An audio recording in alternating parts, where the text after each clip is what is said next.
Jeez, these things are creepy. Oh, welcome back to Purgatory.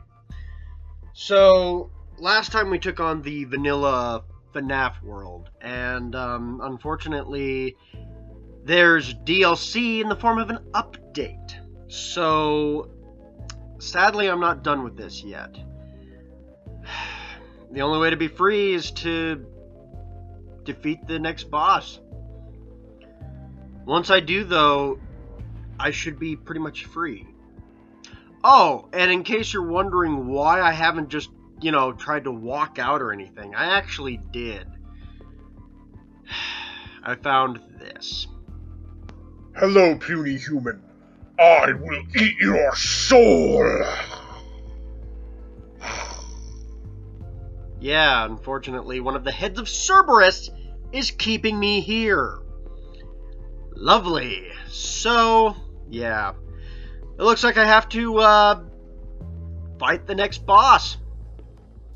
So, I guess I won't waste your guys' time. Let's just get into it. And let's take on Chica's rainbow. There is no way to make that sound manly, is it? Nope. Nope, nope, nope.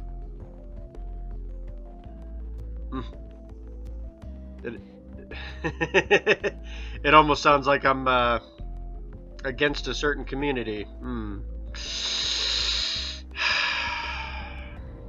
I truly am in purgatory, aren't I? Oh well, let's go do it.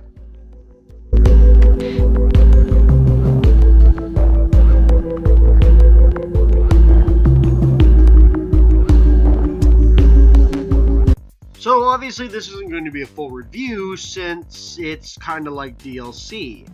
The problem is all my topics actually have to be talked about this time around. So yeah, that's going to be entertaining.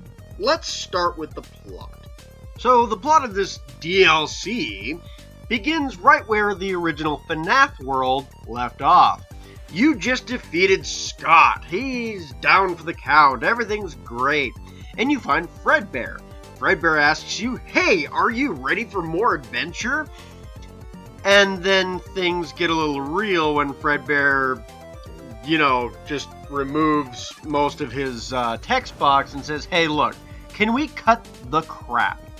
It turns out, after listening to this, because this game wasn't weird enough, that Scott, or the creator, went completely nuts after the game bombed, aka when FNAF World bombed, and is making a crap ton of spin-offs to try and make everyone happy. Oh boy. And it's up to you to shut these games down.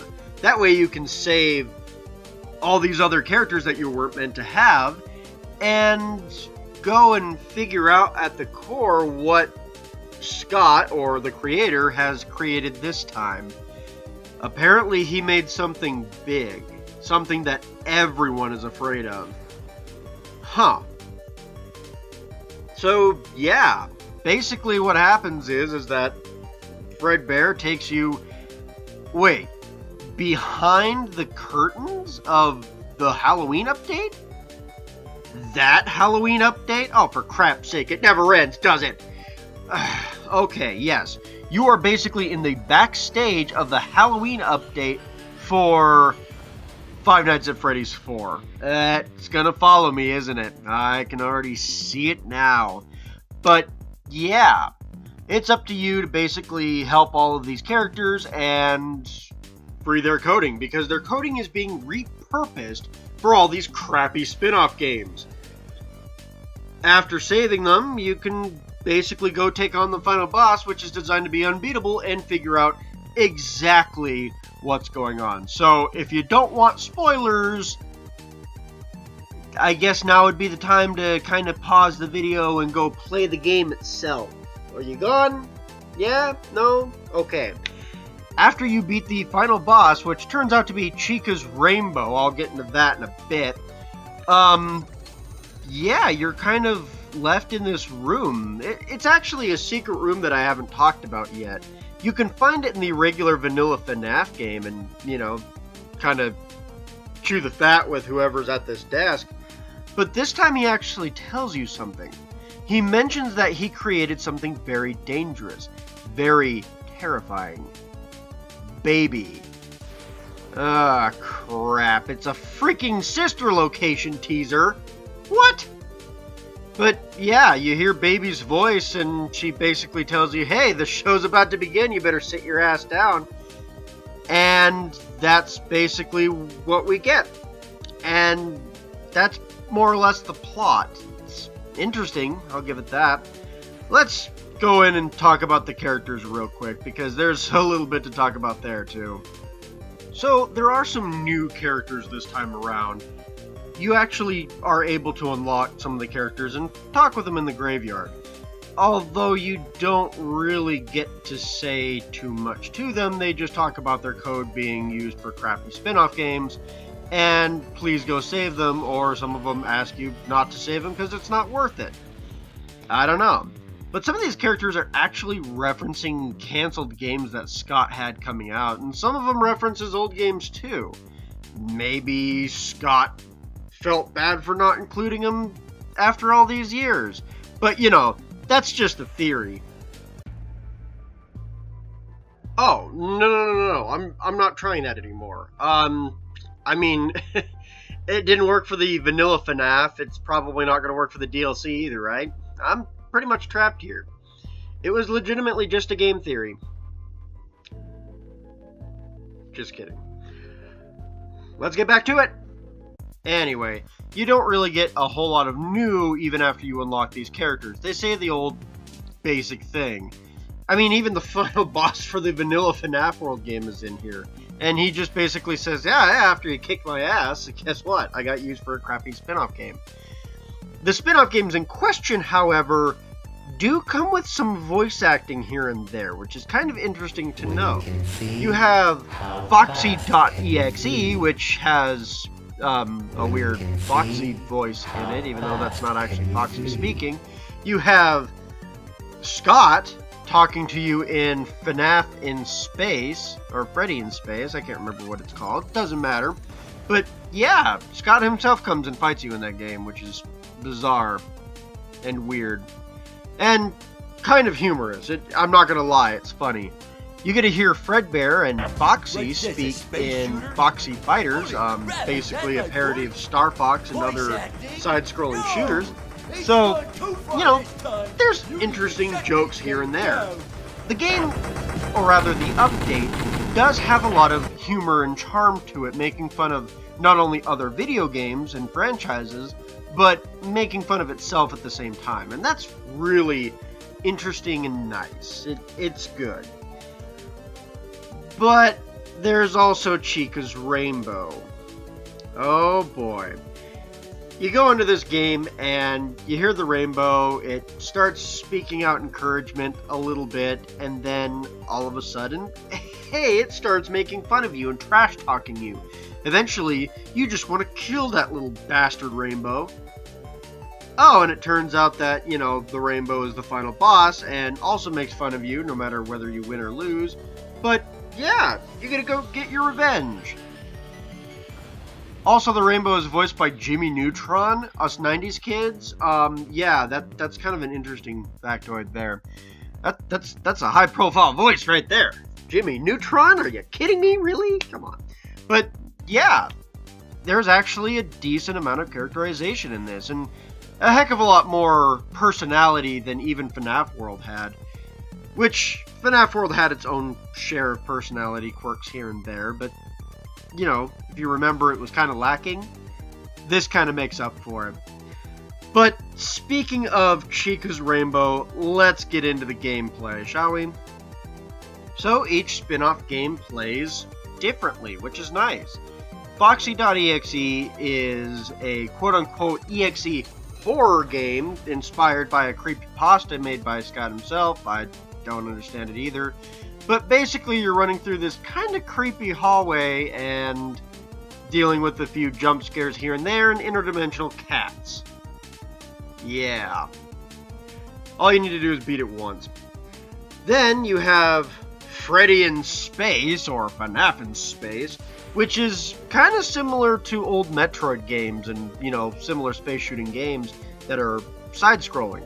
Basically, you're playing as Freddy in this one instead of Bonnie, and you start out with a pea shooter, but you can upgrade to have better weapons and, really simple jump mechanics.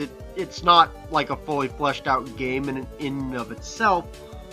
Let me just say in and about 5 more times, but you get the point. It's interesting to say the least, and having Scott as the final boss in this particular area is, kind of entertaining. But there is definitely some cheap shots going around here. I'll talk about that in level design in a bit. But yeah, you have that. Then you have Foxy Fighters, which is, again, a space shooter. You can upgrade different weapons, and you kind of just blast whatever comes on screen. There's also a boss fight from The Desolate Hope. Killdozer. Or is it Souldozer? I can't remember. It's not like you need to remember him anyway, because that is probably his last cameo, so there you go. And then you have Chica's Rainbow, a very simple platformer. How simple? Well, you basically walk and you jump. The problem is that, have you ever played one of those games that are just so stupidly hard, like you can't possibly actually predict what's coming up ahead, like there's stupid booby traps that just automatically kill you? Rage quit games. That's Chica's Rainbow. Yeah, and having that stupid rainbow up above insulting you every step of the way is... Oh look, there's a button you can turn off the voices. Oh yeah, she just automatically kills you if you try and do that.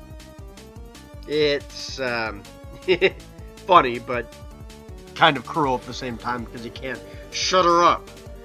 But yeah, after that you go into the final area, which goes back to its RPG elements, where you have to kind of get air bubbles around your characters, or else they basically are poisoned and die constantly until you clear the air, more or less. Magic bubbles works really well.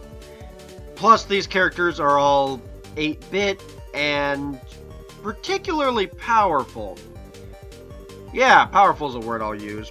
Then you get to the final boss fight, and, that plays like a typical final boss fight would, I would suppose. But the RPG elements in this update are definitely more challenging, even with these new characters and their powerful attacks, which basically makes everything in their vanilla game mincemeat. Yeah, some of these fights are kind of tough around this one, so it definitely adds a lot of challenge that I feel the main game needed. Let's talk about the levels. Actually, since I talked about levels in the gameplay section a lot, there's probably not much to talk about here. All the minigames are relatively short, and there's kind of a range of difficulty. Chica's Rainbow is obviously the hardest, and it is the indeed hardest to find, while Foxy.EXE is probably one of the easier games. Of course, you also have some of the secret things that you can unlock here. And then there's the final area. Look, the final area is tough enough as it is. Once you get a good strategy going, it's not too awfully hard to take out the minions. But finding your way through that the first time around is a pain in the ass. And if you're not good with your sense of direction, and you die, like at Chica's Rainbow, the final boss, yeah, guess what? You gotta go all the way back. You can't just save in front of Chica's Rainbow, or the purple Geist, or whatever the hell it is. I'll explain that in a second. And just assume that you're gonna go back to where you began. No, you literally are kicked out of the update entirely and have to walk back into the update, walk all the way through the graveyard in the Halloween update, and then more or less to the portal, and then through the maze again. So if you have a horrible sense of direction, guess what? You're getting lost again and again and again, and it is a pain in the ass. Because Chica's Rainbow, you're going to have to come up with a different strategy than everything else in the game. Most of the boss fights in the game up to that point have been basically stronger versions of foes, normal foes. I almost said fools. I kind of find that funny. I'm going to leave it in. But yeah, normal foes. Chica's Rainbow is a bit of a different story, because she doesn't really attack you per se throughout the thing. You basically have a certain amount of time to kill her, or giant rainbow laser beam to the face and game over. Doesn't matter what you have, gift boxes, none of it, she just wipes you off the face of the earth. So there's that. But you can't just put air bubbles on to avoid the poison and attack her constantly. You also have to worry about her mini rainbows. She barfs out mini rainbows, and yeah, if they touch your characters, they automatically kill them. So you gotta deal with those too, and there's only a few certain attacks that will wipe these things out. So you basically have to balance attacking Chica's Rainbow, attacking those and Chica's Rainbow, and actually putting up some defensive walls as well. It's a whole different ball game, and it is challenging. It is tough. It took me a while to actually be able to crush this puny fucking rainbow. Sorry. I just really didn't like the way she made fun of me after I killed her. Ha! Even her game, though, is just bullcrap difficult. Let's talk about that. Let's talk about some of the secrets, because boy, do I got some things to say there. So as you may have guessed, you have to beat these minigames to unlock a certain amount of secret characters. The secret characters are Halloween update characters like Jacko Chica and Jacko Bonnie, as well as Nightmare Balloon Boy. But you can also unlock other characters like the Coffee Machine from Desolate Hope, Chipper from Chipper and Sons, and you can even unlock the final boss from the original vanilla FNAF game, as well as the purple guy. Well, that's kind of cool. So how do you unlock these? Well, you can go through Foxy.EXE once and unlock the Nightmare Marionette, which, I mean, he's pretty useful. You're almost going to need him just because he automatically has the bubble shield. He's probably the easiest character to get with the magic bubbles, and, you know, that helps a lot. He's also pretty powerful. The other characters aren't as easy. There's two characters to unlock in Foxy Fighters. You can unlock Jacko Chica pretty easily by just, you know, beating the final boss. Or you can actually get an A rank by barely getting hit and killing everything on screen, which nets you Nightmare Balloon Boy, who is incredibly useful, mind you. When you go to FNAF in Space, or FNAF 57, or whatever it's called, there are 3 unlockable characters in that one. If you beat the game normally by getting a couple upgrades to your weapons and killing Scott at the end, you get Jacko Bonnie. However, if you get all the upgrades and kill Scott at the end, you get the purple guy, who's not exactly useful. And then, if you don't get any upgrades at all, which makes that game incredibly, agonizingly difficult, you get the Coffee Machine, who's particularly useful. Then you have Chica's Rainbow, in which case you get 2 unlockable characters. I, unfortunately, needed at least one of them to beat Chica's Rainbow at the end of the game. It just wasn't happening with the setup that I had earlier. So, yeah, basically had to go through that. Oh, but that was frustrating. There are 2 moments where no matter how much memorization you have, this will piss you off royally. It was horrible. I hated every fucking minute of it. But everything else you can memorize pretty easily. If you beat it fast enough, you can unlock Chipper, who isn't the greatest character in the game by any means. Or if you beat it normally, you can actually unlock Scott. Keep in mind that while you see footage of me dying and just being reborn at the last checkpoint, you only have a certain amount of time before Chica's Rainbow just gets annoyed with you and game overs you by blasting you away. So yeah, there's that. You only have a limited time and a limited number of deaths. How many? Can't remember. But it is so frustrating that not even the king of Five Nights at Freddy's himself would enjoy playing this. I have a better chance of being rescued by the king of the squirrels, however. Back to it. Let's wrap this up. After you beat Chica's rainbow, you get the rainbow trophy. Overall, I think the update adds a lot of interesting elements to the game. It adds new, exciting gameplay features that are... it's been done before, let's face facts, but there's so much variety here, it is kind of fun. It's a nice nod to see characters begrudging their voice acting, which is always kind of a cute and funny response there. And, you know, as a parody of other games, these are kind of fun and kind of charming. Chica's Rainbow, however, I would only recommend even dealing with if you really need to see that sister location teaser, which, let's face facts, sister location is already out. And I would only recommend... you know, if you needed a challenge, I suppose you could probably do this and somewhat enjoy yourself. So, yeah, if the vanilla game was just too boring for you, here you go.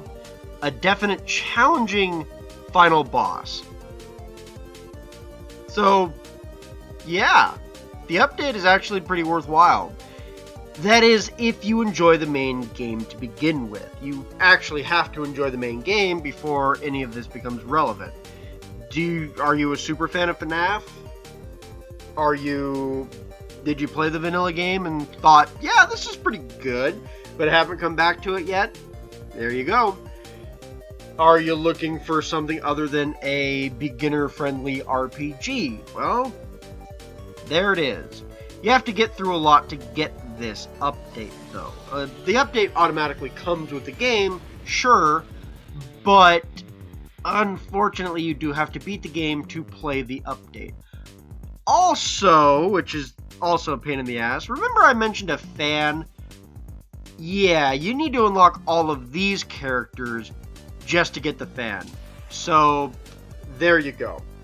The update, definitely fun, definitely interesting, but if you're already not a fan of the main game, the update probably won't do too awfully much to say, yeah, worth the total buy, other than the fact that the game's free and, you know, you can just go get it right now, this second, no matter how much money you had.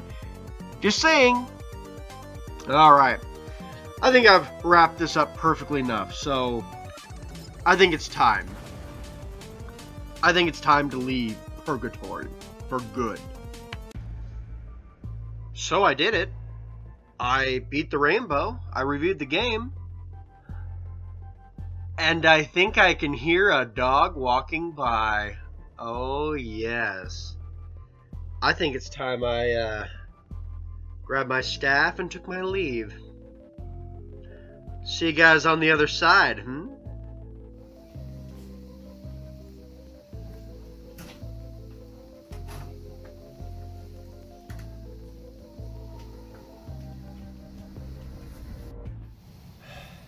I'm free. Look, if you like the video, like, comment, subscribe, all that crap down below. There's links, all sorts of stuff to my other content. But now that I'm free, I gotta go back in. My work isn't done. Baby's out there, and I have to find her. We'll see you guys next time. Take care.